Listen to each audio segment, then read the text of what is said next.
Bonjour et bienvenue pour cette nouvelle vidéo de mon défi de 30 jours, une astuce de dessin par jour.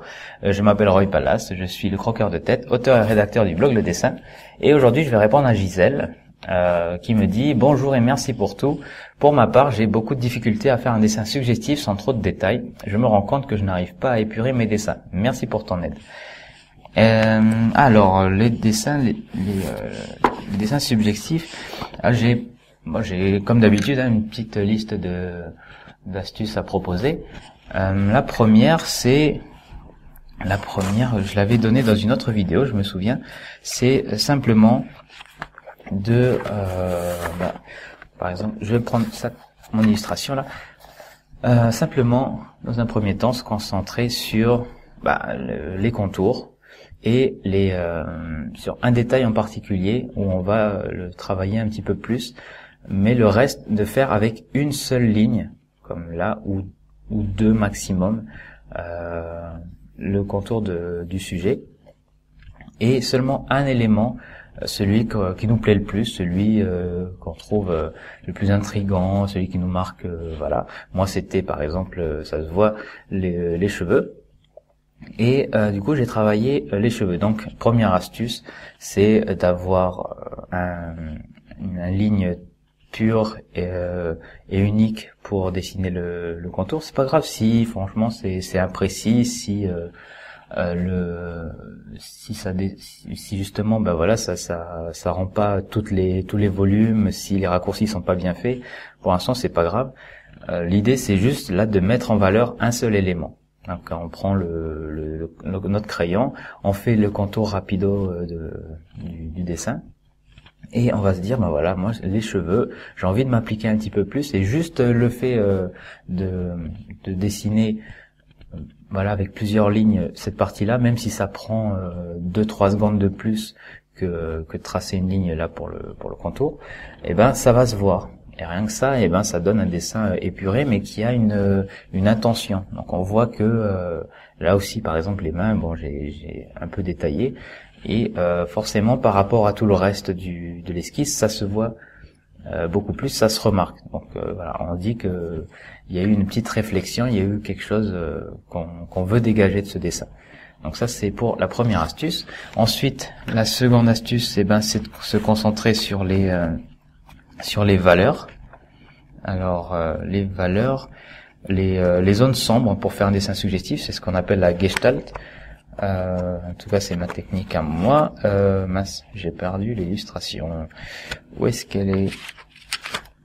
Bon, c'est pas grave, je reprends une autre que j'ai montrée la dernière fois.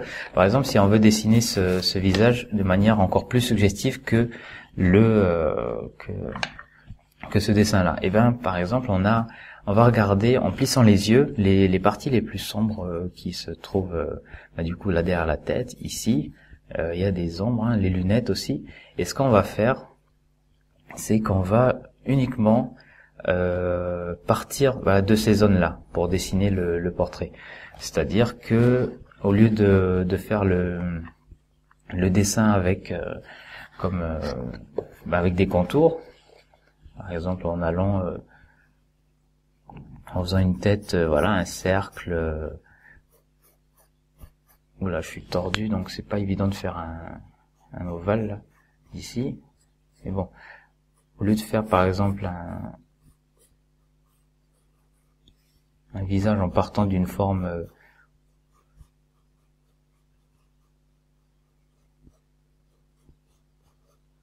structurée, géométrique comme ça, et puis ensuite placer les oreilles. Oula, alors l'oreille normalement elle devrait être plus par ici.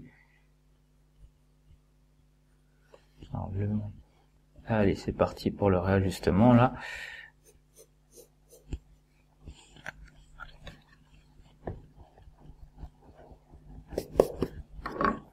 Au lieu de partir sur un dessin comme ça à base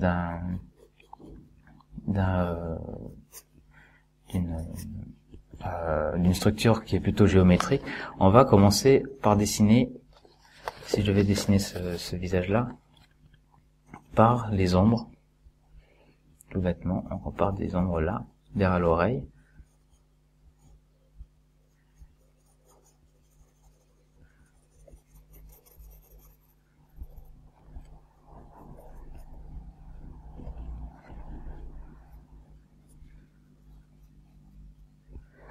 peut essayer ensuite de dessiner l'ombre qui est là.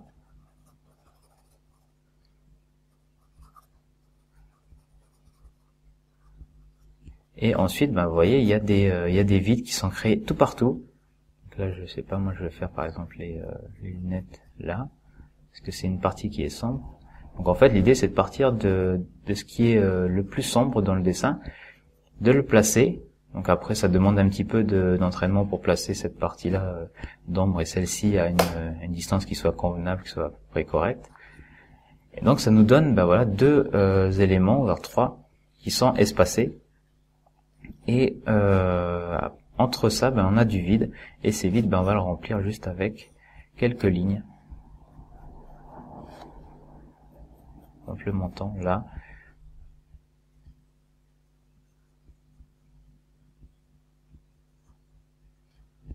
On n'est pas obligé de tout dessiner, on peut garder le dessin comme ça.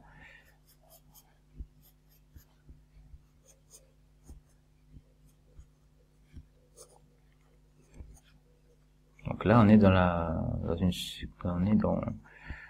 une forme très suggestive du dessin.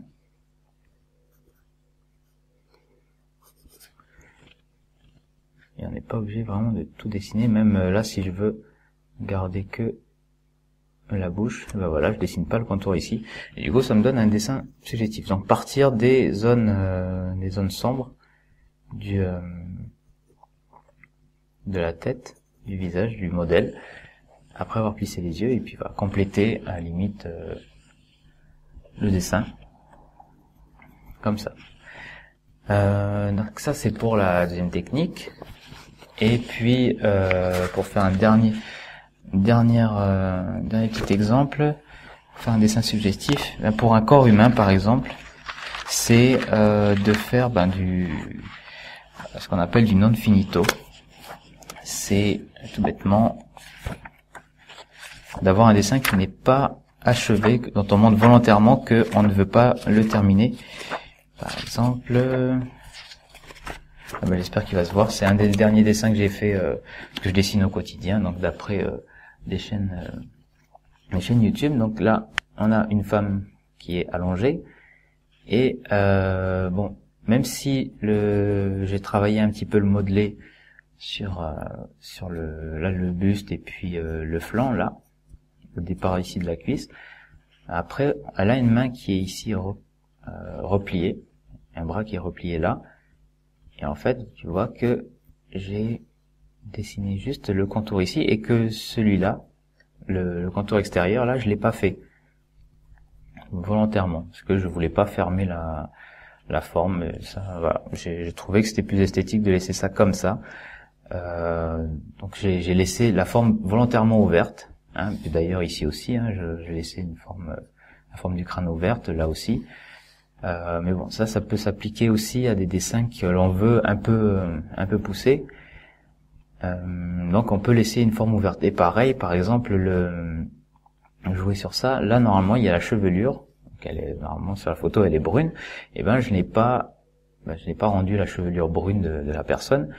Et j'ai plutôt juste esquissé le contour de la chevelure là. Du coup, ça fait une espèce de continuité avec le bras qui est là. Ça fait une ligne supplémentaire qu'on dirait qu'elle se poursuit en fait sur le bras. Donc moi, je trouvais ça plutôt esthétique. Voilà, je trouvais ça plutôt esthétique. Donc j'ai laissé ça comme ça.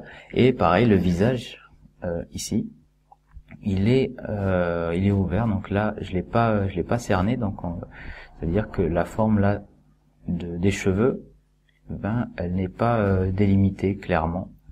Elles se font avec la partie là du front du visage, et du coup ça aère beaucoup le dessin et ça fait un côté un peu épuré. Donc tu peux jouer aussi sur ça, sur le fait de laisser un contour de l'esquisse ouverte pour un peu mélanger les différents plans, les différents éléments du dessin, et faire des compositions comme ça. Donc voilà pour mes 3 astuces. Du coup, j'aurais juste rapidement, je te fais un petit récapitulatif.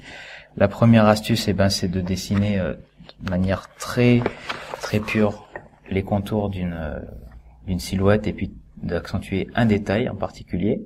Tu y passes un petit peu plus de temps. La deuxième, c'est d'éviter d'utiliser des schémas sur lesquels poser les traits du visage. Donc là, par exemple, un truc, une espèce, le schéma pour dessiner le crâne de profil, et ensuite dessiner les yeux. Au lieu de partir du contour, partir des lignes, des zones sombres, de commencer à les placer, et ensuite les zones de vide qui se trouvent entre eux, et les remplir, voilà, les remplir avec les traits du visage. Par contre, voilà, le truc c'est que forcément tu ne mesures pas beaucoup les différents éléments. Tu les mesures pas du tout en fait, tu les places un peu au hasard, mais ça va faire ça va jouer sur le côté un peu étrange, un peu fantomatique du dessin, d'avoir un petit dessin comme ça qui est pas aux bonnes proportions. Enfin, ça va il faut qu'il le soit un minimum pour qu'on comprenne la construction du visage, mais avec ces techniques-là, c'est beaucoup moins flagrant d'avoir des erreurs de proportion que si c'était un dessin très précis où tout était millimétré. Là, on est dans du vague, donc ça peut passer d'avoir des dessins qui sont un peu bancals au niveau proportion. Donc ça, c'est notre astuce.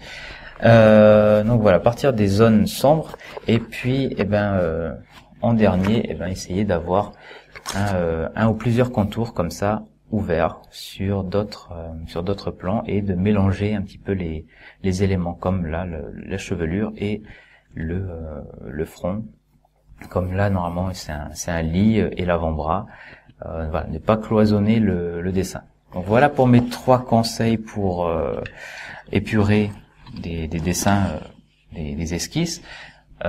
Comme d'habitude, j'ai besoin de votre feedback sur mes vidéos. Si vous avez aimé, cliquez sur j'aime en dessous de la vidéo et partagez-la. Et si vous n'avez pas aimé, cliquez sur je n'aime pas et ne la partagez pas. Et du coup, là, ce sera ma dernière vidéo pour le défi 30 jours, mais il y en aura d'autres qui vont être publiées. Peut-être dans un mois. Je me repose juste un petit peu et je m'occupe de mon blog aussi. Mais si vous voulez être tenu au courant des vidéos à venir, cliquez sur le logo en haut à droite pour vous abonner à ma chaîne, et comme ça vous ne manquerez aucune des vidéos que je vais sortir. Et il me reste à vous dire merci beaucoup de m'avoir suivi pour ce défi de 30 jours, de m'avoir suivi pour cette vidéo aussi. Je vous souhaite de dessiner, de prendre beaucoup de plaisir à dessiner, et puis je vous dis à très bientôt pour la prochaine vidéo que je vais publier. Au revoir.